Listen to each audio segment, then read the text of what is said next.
Hello दोस्तों, नमस्कार।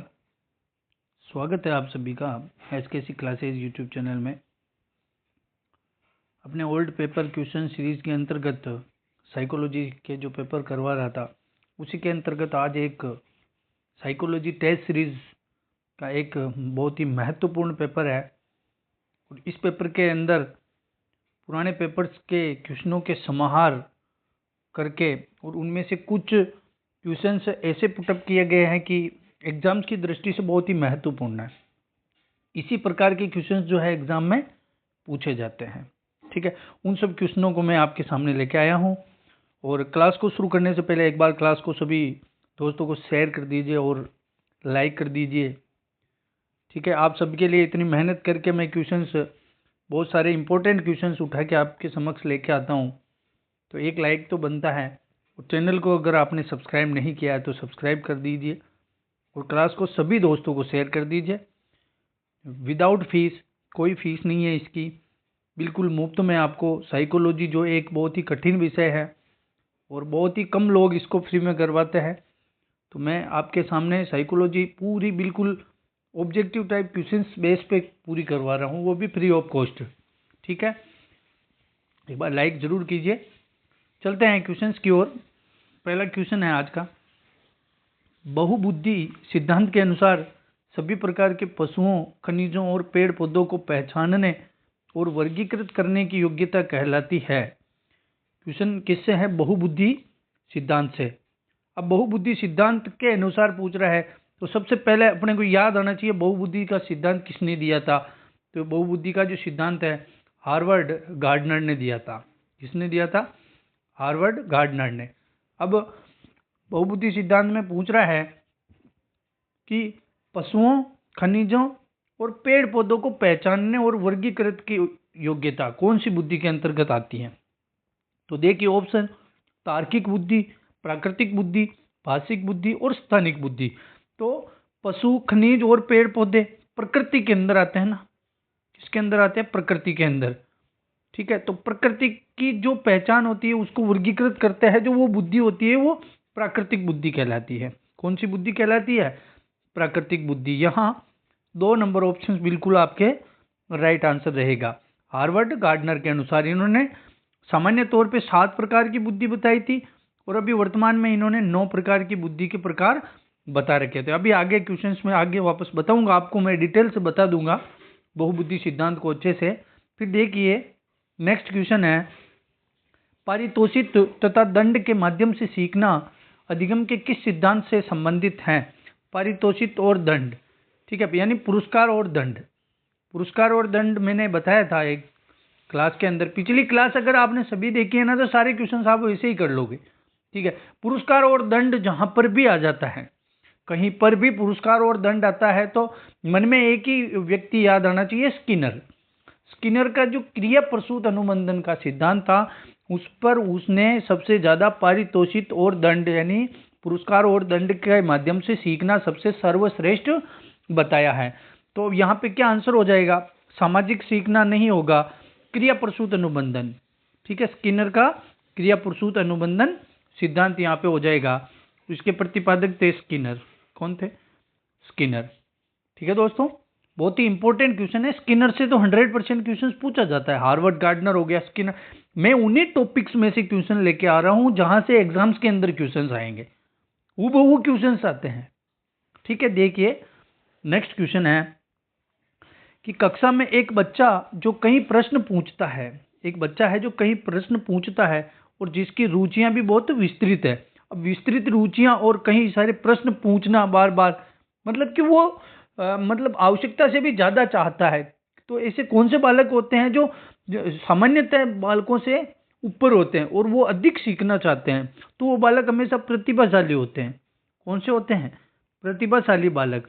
प्रतिभाशाली बालक हमेशा ज्यादा सीखना, ठीक, उत्सुक रहते हैं सीखने के लिए। ठीक है, वो प्रतिभाशाली बालक होता है। तो प्रश्न पूछना और रुचियां विस्तृत तो है, पिछड़ा बालक नहीं है, समस्यात्मक बालक भी नहीं है, प्रतिभावान बालक यानी कि प्रतिभाशाली बालक। ठीक है, यहाँ ऑप्शन आपके 3 नंबर राइट आंसर रहेगा। 3 नंबर ऑप्शन राइट आंसर रहेगा। ठीक है दोस्तों, ये मतलब व्यक्तित्व विभिन्नता वाला बहुत ही बेस्ट क्वेश्चन है। नेक्स्ट क्वेश्चन देखिए, ADHD। ADHD इसके बारे में मैंने आपको बताया था। ADHD एक अवधान विकृति है।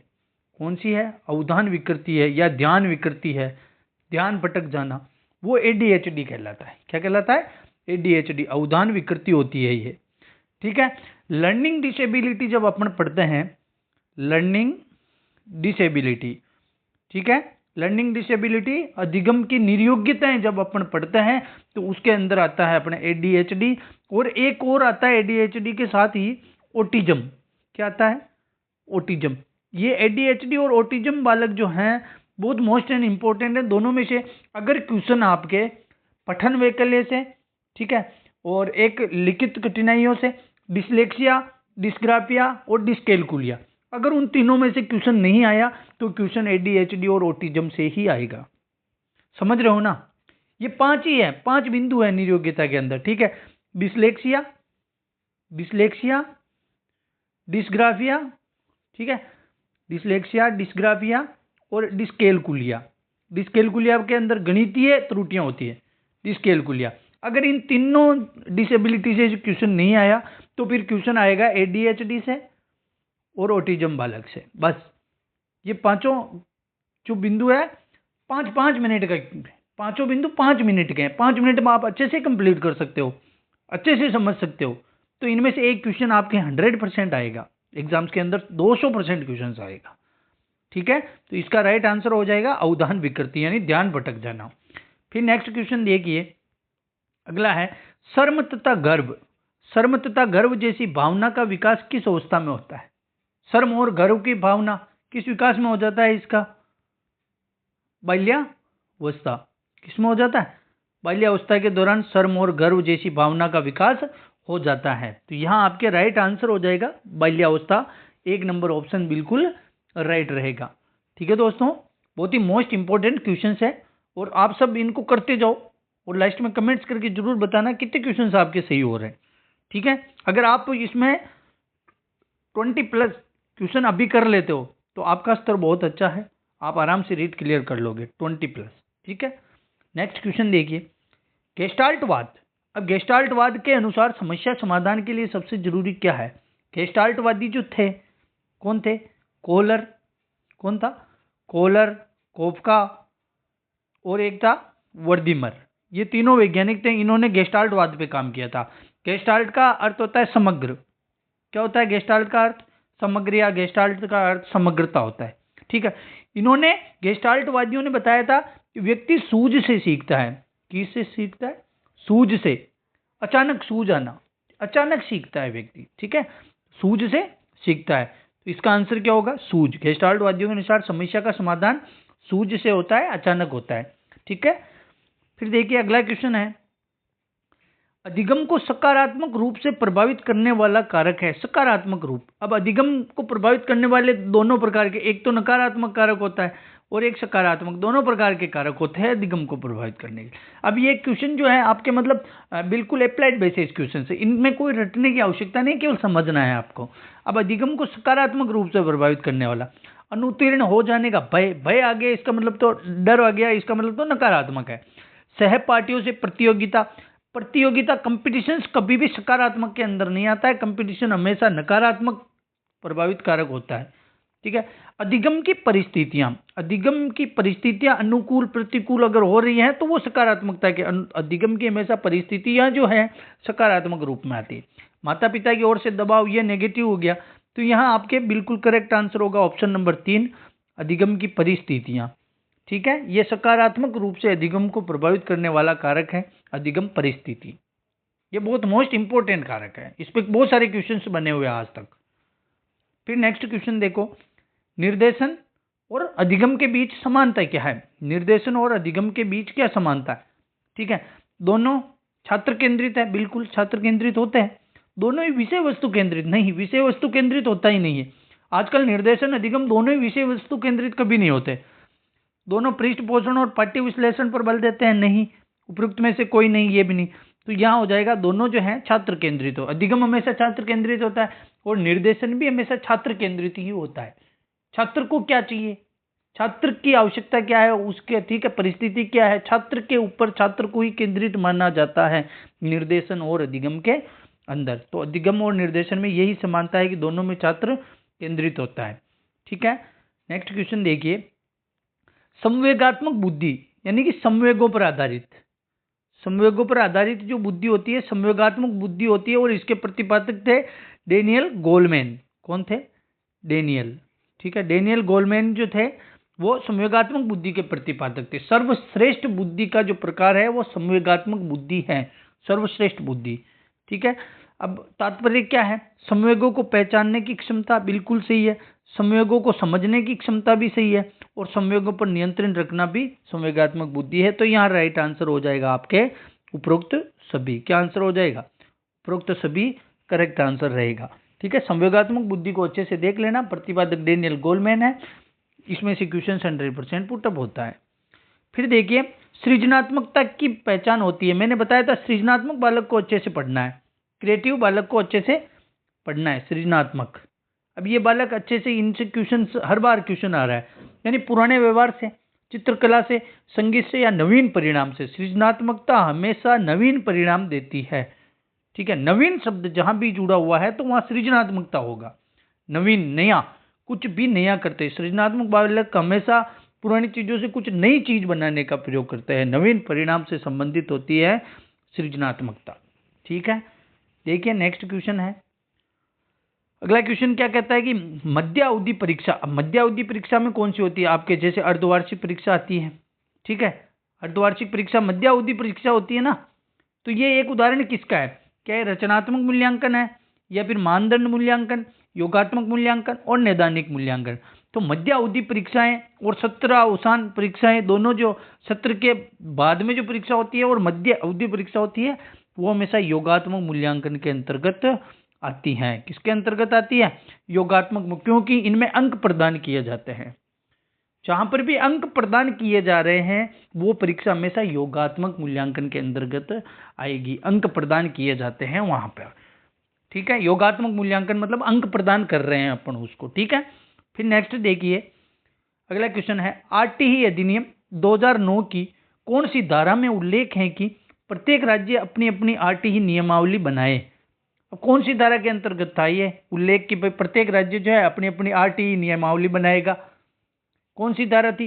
धारा 36, धारा 38, धारा 35, धारा 37। तो इसके अंदर जो था धारा 38, धारा 38 के अंदर कहा गया है कि प्रत्येक राज्य अपने अपने स्तर पर आरटी की नियमावली बनाएगा। ठीक है, रूल्स रेगुलेशंस तो उन्होंने बता रखे हैं, ठीक है, सेंट्रल गवर्नमेंट ने, लेकिन फिर भी अपने अपने स्तर पर सब और आरटी नियमावली में कुछ संशोधन कर सकते हैं। फिर देखिए नेक्स्ट क्वेश्चन, धारा 38 हो जाएगा उसका। मानव व्यक्तित्व परिणाम है। मानव व्यक्तित्व किसका परिणाम है? पालन पोषण और शिक्षा का, आनुवांशिकता और वातावरण की अंतःक्रिया का, केवल वातावरण या फिर केवल आनुवांशिकता? तो मानव व्यक्तित्व हमेशा आनुवांशिकता और वातावरण की अंतःक्रिया का फल होता है। यहाँ बी ऑप्शन राइट रहेगा, आनुवांशिकता और वातावरण। केवल वातावरण कभी नहीं हो सकता और केवल आनुवांशिकता कभी नहीं हो सकता है। आनुवांशिकता और वातावरण दोनों का समायोजन होता है व्यक्तित्व। मानव व्यक्तित्व, वंशानुक्रम और वातावरण। तो आनुवांशिकता और वातावरण दोनों हो गया, वंशानुक्रम आनुवांशिकता एक ही चीज होती है। ठीक है, बढ़े अगले क्वेश्चंस पे। नेक्स्ट क्वेश्चन है, लैटिन भाषा में पर्सोना का अर्थ क्या है? पर्सोना पर्सनैलिटी जो व्यक्तित्व टॉपिक है उसमें से स्टार्टिंग की 2-3 लाइनों से उठाया गया क्वेश्चन है। पर्सोना शब्द जो लैटिन भाषा के पर्सोना शब्द से पर्सनैलिटी बना है, तो उस पर्सोना शब्द का अर्थ क्या होता है? उसका अर्थ होता है मुखौटा, नकाब, ये इसका अर्थ होता है मुखौटा। ठीक है, बी ऑप्शन राइट आंसर रहेगा, 2 नंबर ऑप्शन। फिर देखिए अगला क्वेश्चन क्या कह रहा है। नेक्स्ट क्वेश्चन है, ब्रेल लिपि से किसको पढ़ाना चाहिए? अब आपको बहरे, अंधे, गूंगे और विकलांग जो बालक होते हैं उनको किस तरीके से पढ़ाना चाहिए, उन चीजों को थोड़ा सा देखना चाहिए आपको, क्योंकि मतलब नॉर्मल क्वेश्चंस होते हैं लेकिन पूछा जाता है और अपन इनको क्या है अधिकांश चांसेस में गलत हो जाते हैं क्योंकि इन चीजों पर अपन गौर करते नहीं है, तो इनको देखना चाहिए। ब्रेल लिपि, ब्रेल लिपि ऐसे उसके अंदर जो शब्द होते हैं, ठीक है, वो उभरे हुए होते हैं। उभरे हुए होते हैं यानी उस पर हाथ लगा के चेक किया जा सकता है, हाँ, स्पर्श करके देखा जाता है। तो ये किन बालकों के लिए होती है ब्रेल लिपि। ब्रेल लिपि अंधे बालकों के लिए, किसके लिए होती है? अंधे बालकों के लिए होती है ब्रेल लिपि। ठीक है, 2 ऑप्शन हो जाएगा। अगला क्वेश्चन देखिए, एकांत में विश्वास रखने वाला व्यक्ति कहलाता है। एकांत में अकेला रहना पसंद करता है। ठीक है, जो कौन सा बालक होता है वो? अंतर्मुखी, बहिर्मुखी, उभयमुखी, शून्यमुखी। बहिर्मुखी तो बाह्य लोगों में विश्वास करता है, बहिर्मुखी हमेशा हंसमुख प्रणाली का होता है, ये हो जाएगा आपके अंतर्मुखी। एकांत में विश्वास रखने वाला व्यक्ति होता है अंतर्मुखी व्यक्ति। तो ठीक है, वो अकेले अकेले रहते हैं, गुमसुम रहते हैं, समझ रहे हो, एकांतवासी बालक। यहाँ राइट आंसर हो जाएगा अंतर्मुखी। फिर नेक्स्ट क्वेश्चन देखिए, टीएटी परीक्षण में कार्ड की संख्या है। टीएटी परीक्षण में कार्डों की कितनी संख्या होती है? बताया था मैंने एक दिन, 30 कार्ड होते हैं। ठीक है, कहीं 30 ऑप्शन नहीं है तो 31 कार्ड का प्रयोग भी किया जाता है, लेकिन अधिकांश चांसेस यहाँ 30 ही राइट होगा। 30 कार्डों का टीएटी परीक्षण में प्रयोग किया जाता है। ये जितने भी परीक्षण हुए थे उनमें किस परीक्षण में कितने कार्डों का प्रयोग हुआ था, उन सबको आपको अच्छे से देखना है। ये नॉर्मल क्वेश्चन पूछ लिया जाता है, पूछते नहीं है लेकिन पूछ लिया जाता है। भरोसा नहीं करते हैं एग्जामिनर का कि हकीकत में कहाँ से क्वेश्चन करेंगे, वहीं से उठाएगा। नहीं उठाते, कैसे भी उठा लेते हैं, ऊपर से क्वेश्चन डाल देते हैं। और हमेशा जो हार्ड क्वेश्चन होते हैं वो कभी गलत नहीं हो सकते हैं। हमेशा इजी क्वेश्चन हमेशा गलत होते हैं कंफ्यूजन के आधार पे। ठीक है, इजी क्वेश्चन ही हमेशा गलत होते हैं, हार्ड क्वेश्चन कभी गलत नहीं होते हैं। फिर नेक्स्ट क्वेश्चन देखिए, प्रश्नावली व्यक्तित्व परीक्षण की कौन सी विधि है? प्रश्नावली कौन सी विधि के अंतर्गत आती है? प्रश्नावली व्यक्तिगत होती है। कैसी होती है? व्यक्तिगत। किस विधि के अंतर्गत आती है? व्यक्तिगत विधि के अंतर्गत प्रश्नावली आती है। ठीक है, यहाँ राइट आंसर हो जाएगा व्यक्तिगत। अब आपको प्रक्षेपी और अप्रक्षेपी और व्यक्तिगत तीनों विधियों को अच्छे से देखना चाहिए। तीनों विधियों में अंतर पूछ लिया जाता है। कोई किसी भी प्रश्नावली का नाम, किसी भी परीक्षण का नाम देके पूछ लिया जाता है ये किस प्रकार की विधि है, और किसी भी विधि का नाम देके पूछ लिया जाता है कि निम्न में से प्रक्षेपी विधि कौन सी है, निम्न में से व्यक्तिगत विधि कौन सी है, निम्न में से अप्रक्षेपी विधि कौन सी है। क्वेश्चन से सही बनते हैं।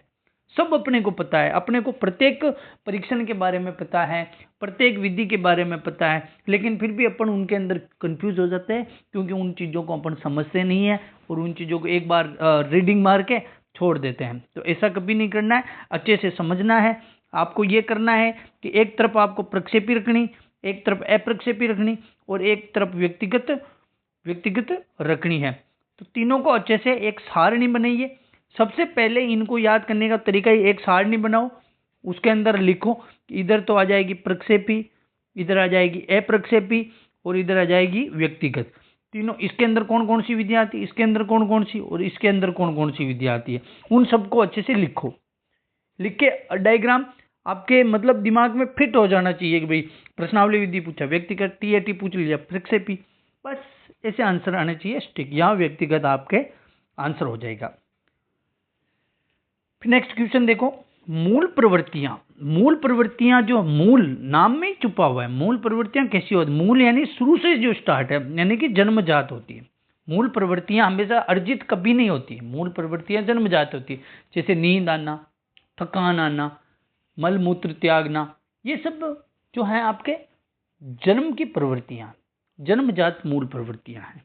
ठीक है, फिर नेक्स्ट क्वेश्चन देखो, संज्ञानात्मक विकास पर व्यवस्थित कार्य करने वाला मनोवैज्ञानिक कौन था? संज्ञानात्मक विकास पर, संज्ञानात्मक विकास का जहां भी नाम आता है सबसे पहला व्यक्ति जीन पियाजे आता है।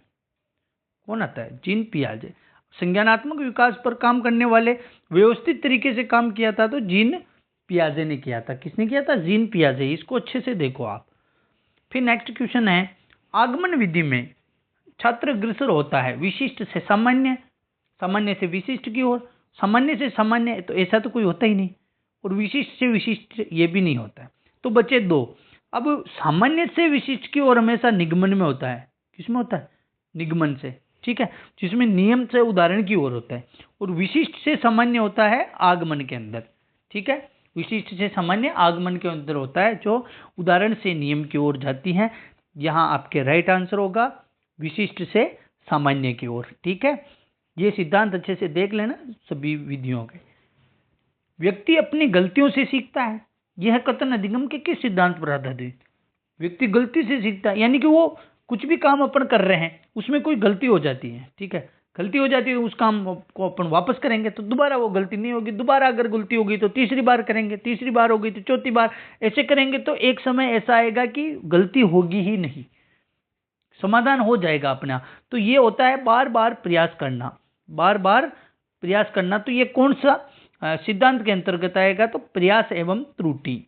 गलतियां करोगे, प्रयास करेंगे, फिर गलतियां होगी तो फिर प्रयास करेंगे, फिर गलतियां होंगी, प्रयास करेंगे। एक समय ऐसा आएगा जब अपने से गलतियां नहीं होगी और अपने अपने लक्ष्य तक पहुंच जाएंगे। प्रयास करना, अभ्यास करना सबसे मोस्ट एंड इम्पोर्टेंट होता है। तो ये हो गया आपके अभ्यास एवं त्रुटि या प्रयास एवं त्रुटि का सिद्धांत। फिर नेक्स्ट क्वेश्चन देखो, अगला क्वेश्चन कहता है छात्रों में सीखने की योग्यता किस पर निर्भर करती है? छात्रों में कहने में तो अब अप्लाइड क्वेश्चन है, सामाजिकता पर भी निर्भर तो करती है, संस्कृति पर भी निर्भर करती है, परिवार पर भी करती है, लेकिन योग्यता, व्यक्तिगत भिन्नता, अब ये सब कोई व्यक्ति सामाजिक होता है, कोई सांस्कृतिक होता है, कोई परिवार में रहता है, कोई एकांतवासी, यानी कि व्यक्तिगत विभिन्नता से सीखना निर्भर करता है, अपनी व्यक्तिगत भिन्नता पर सीखना निर्भर करता है, ठीक है, व्यक्तिगत भिन्नता पर। समझ रहे हो? ऐसे क्वेश्चंस में समझ बनाओ आप, अपने आप क्वेश्चन सही होने लग जाएंगे। फिर नेक्स्ट क्वेश्चन देखो, निम्न में से कौन सी बालकों के लिए अधिगम की प्रक्रिया नहीं है? अधिगम प्रक्रिया नहीं है। प्रतिबिंब अपने मन में बनेंगे बिंब, तो उनसे तो अपन सीखेंगे। तर्क से सीखता है व्यक्ति, अधिगम करता है। परिपक्वता से कभी सीखते नहीं है। परिपक्व होने पर सीख जरूर जाते हैं, लेकिन सीखने में कहीं ना कहीं प्रतिबिंब, तर्क और कल्पना का कार्य है। परिपक्वता केवल परिपक्वता का कार्य नहीं है। बच्चे को स्कूल में नहीं भेजेंगे, अगर 5 साल का बच्चा है उसको आंगनबाड़ी में भी नहीं भेजा, स्कूल में भी नहीं भेजा, 10 साल तक किसी में नहीं भेजा, तो वो 10 साल में क्या वो पहाड़े याद कर लेगा क्या? 12 कड़ी बोल जाएगा क्या? नहीं। किताब पढ़ लेगा क्या? नहीं। तो वो परिपक्व तो हो गया, लेकिन उसको कुछ सीखा उसने कुछ भी नहीं। तो परिपक्वता से कभी अधिगम की प्रक्रिया नहीं होती है, ठीक है। यहाँ 3 नंबर ऑप्शन राइट रहेगा। फिर नेक्स्ट क्वेश्चन देखो, अपनी सामाजिक विकास की प्रक्रिया में बालक समूह बनाता है। क्या करता है? समूह बनाता है। तो वह अवस्था होती है, किस अवस्था के अंदर बालक समूह बनाता है? तो समूह की अवस्था हमेशा बाल्यावस्था होती है। कौन सी होती है? बाल्यावस्था। बाल्यावस्था में समूह बनाना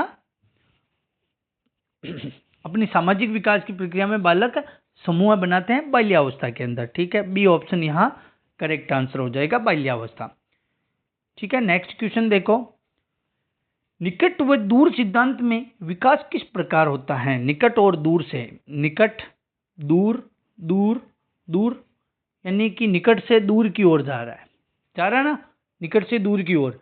तो इस क्या हो जाएगा? यानी कि निकट केंद्र बिंदु हो गया, ठीक है, और केंद्र बिंदु से दूर की ओर यानी सिरों की तरफ जा रहा है। तो निकट व दूर का जो सिद्धांत है उसमें विकास हमेशा केंद्र से सिरों की ओर होता है। सर्वप्रथम में बच्चा जो है अपनी पूरी हथेली का प्रयोग करता है, धीरे धीरे वो अंगुलियों का प्रयोग, अंगूठे का प्रयोग करना सीख जाता है और बाद में एक साथ एकजुट पूरे हाथ का प्रयोग कर सकता है। तो निकट से दूर का जो सिद्धांत है केंद्र से सिरों की ओर का सिद्धांत हो जाएगा, ठीक है। चले नेक्स्ट क्वेश्चन, अगला क्वेश्चन है 27। अधिगम एक प्रक्रिया है।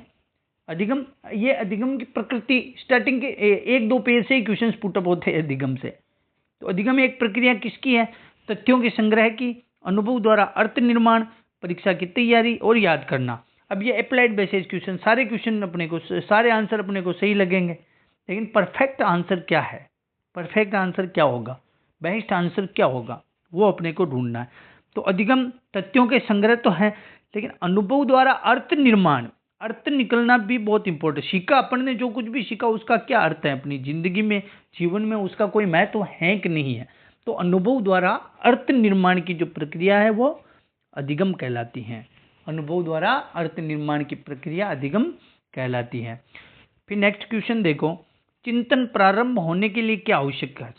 चिंतन अपन कब करेंगे? जब अपने पास कोई भी समस्या आएगी, समस्या का समाधान करने के लिए चिंतन किया जाता है। ऐसे ही थोड़ी ना चिंतन करने लग जाएंगे। किसी भी चीज, कुछ भी चिंतन करो आप, प्रत्येक चिंतन के पीछे हमेशा समस्या होती है। कुछ न कुछ समस्या उत्पन्न हुई इसलिए अपन चिंतन कर रहे हैं, बाकी कभी चिंतन नहीं हो सकता है। तो चिंतन प्रारंभ होने के लिए हमेशा समस्या होना बहुत ही जरूरी है। समस्या है तो चिंतन है, बाकी कोई चिंतन नहीं है। तो यहाँ 4 ऑप्शन आपके सही हो जाएगा। चौथा ऑप्शन समस्या, चिंतन प्रारंभ होने के लिए समस्या आवश्यक है। फिर अगला क्वेश्चन देखिए, व्यक्तित्व मापन के लिए समाज मिति का विकास किसने किया था? मोरिनो ने। समाज मिति का आविष्कार किसने किया था? मोरिनो ने। ठीक है। फिर देखिए अगला क्वेश्चन, बिल्कुल फैक्ट क्वेश्चन था ये। नेक्स्ट क्वेश्चन है, कौन सा गार्डनर के बहुबुद्धि सिद्धांत का प्रकार नहीं है? हार्वर्ड गार्डनर ने बहुबुद्धि के सिद्धांत दिए थे, अब उनका प्रकार कौन सा नहीं है? तो अब आपको मैं एक बार हार्वर्ड गार्डनर ने जो सारे प्रकार बताए थे, वो अभी आपको मैं 7 प्रकार स्टार्टिंग के जो बताए थे वो बता देता हूँ, कौन कौन से बताए थे। पहला प्रकार तो उन्होंने बताया था भाषाई बुद्धि। कौन सी बताई थी? भाषाई बुद्धि। दूसरी बताई थी उन्होंने जो है आपके तार्किक या गणितीय बुद्धि। ठीक है। फिर तीसरी बुद्धि उन्होंने बताई थी आपके खगोलीय विधि या आकाशीय विधि। ठीक है। खगोलीय विधि के अंदर कौन आते हैं? ज्योतिषी होते हैं, जो ज्योतिषी कार्य में रुचि रखने वाले। फिर चौथी उन्होंने बताई थी आपके सांगीतिक बुद्धि या संगीत बुद्धि, संगीत या सांगीतिक बुद्धि। ठीक है। और पांचवी बताई थी व्यक्तिगत बुद्धि। कौन सी बताई थी? पांचवी व्यक्तिगत बुद्धि। ठीक है। और फिर बताई थी एक आपके छठी बुद्धि थी व्यक्तिगत आत्मन बुद्धि। एक तो व्यक्तिगत दूसरों को इंट्रापर्सन और इंटरपर्सन दोनों बताई थी। और एक बुद्धि बताई थी गतिक बुद्धि या शारीरिक गतिक बुद्धि। ठीक, ये 7 प्रकार की बुद्धियां थी। उसके अलावा एक और बताई थी फिर 8वीं अस्तित्ववादी बुद्धि। ठीक है। और 9वीं बताई थी प्रकृतिवादी बुद्धि। ये 9 प्रकार की बुद्धियां अच्छे से किताब में देख लेना आप। ठीक है। ये यहाँ पे इसका आंसर देखिए, तरल बुद्धि, तार्किक बुद्धि बता रखी थी, भाषाई बुद्धि भी अभी बताई मैंने, संगीत बुद्धि भी है। तरल बुद्धि का कोई जिक्र नहीं किया गया है, तरल बुद्धि का। ठीक है। तो हार्वर्ड गार्डनर की बुद्धियों को अच्छे से देखना है। यहाँ आपके ऑप्शन 1 बिल्कुल राइट आंसर हो गए। जो ये मैंने टेस्ट करवाया था, और आप सबको अगर फ्री में टेस्ट देना है तो आप सब मेरे SKC क्लासेस के ऑफिशियल टेलीग्राम चैनल और व्हाट्सएप कम्युनिटी में ज्वाइन हो जाइए। आप सबको निःशुल्क वहाँ पर टेस्ट सीरीज मिलेगी, उसका सॉल्यूशन डेली क्लास में हो जाएगा। डेली टेस्ट सीरीज मिलेगी, डेली नहीं तो एक दिन छोड़ के एक दिन आपको टेस्ट दिया जाएगा। आप स्वयं वहाँ टेस्ट देंगे और खुद का आकलन करेंगे और वीडियो देख के सॉल्यूशन देख सकते हो आप। ठीक है। तो आप हमारे टेलीग्राम चैनल और व्हाट्सएप कम्युनिटी को ज्वाइन कीजिए, और क्लास बिल्कुल मुफ्त करवाता हूँ। अपने सभी दोस्तों को शेयर कर दीजिए और लाइक कीजिए। और आज आपके 30 में से कितने क्वेश्चन सही हुए हैं वो सब मेरे को कमेंट्स करके ज़रूर बताना। और किसी टॉपिक में कोई परेशानी है तो आप कमेंट्स करके बता दीजिए, मैं उस पर वीडियो बना दूंगा, अच्छे से समझा दूंगा आपको। ठीक है। और चैनल को अगर आपने सब्सक्राइब नहीं किया तो सब्सक्राइब कर दीजिए प्लीज़, क्योंकि आप सबके लिए इतनी मेहनत होती है, बहुत मेहनत लगती है इसके अंदर। आप सबके लिए कर रहा हूँ। हाँ, लेकिन आपकी परीक्षा के लिए बहुत इंपॉर्टेंट क्लासें ही लेके आ रहा हूँ मैं। कोई भी मतलब फालतू की चीज़ नहीं बता रहा हूँ, केवल एग्जाम पैटर्न्स बेस पे बता रहा हूँ आपको। जो कुछ भी 25 क्वेश्चन मिलना 100%, अपनी टेस्ट सीरीजों में से 25 क्वेश्चन आपके हूबहू मिला के मैं बताऊंगा। मैं हूबहू मिला के आपके 25 क्वेश्चन रीट के अंदर मैं बताऊंगा, L1 हो चाहे L2 हो। साइकोलॉजी के अंदर 25 क्वेश्चन। ठीक है। तो आप चैनल को सब्सक्राइब करके बेल आइकन दबा दीजिए, प्रत्येक क्लास का नोटिफिकेशन आपको प्राप्त हो जाएगा। और देख लीजिएगा क्लासें टेस्ट देने के लिए। अभी आप मेरी टेलीग्राम चैनल को ज्वाइन कर लीजिए, व्हाट्सएप कम्युनिटी को ज्वाइन कर लीजिए। वहाँ पे मैं सूचनाएं देता रहता हूँ, लिंक प्रदान कर दूंगा आपको। जब भी टेस्ट आएगा उसका लिंक दे दूंगा, आप टेस्ट दे दीजिएगा। ठीक है।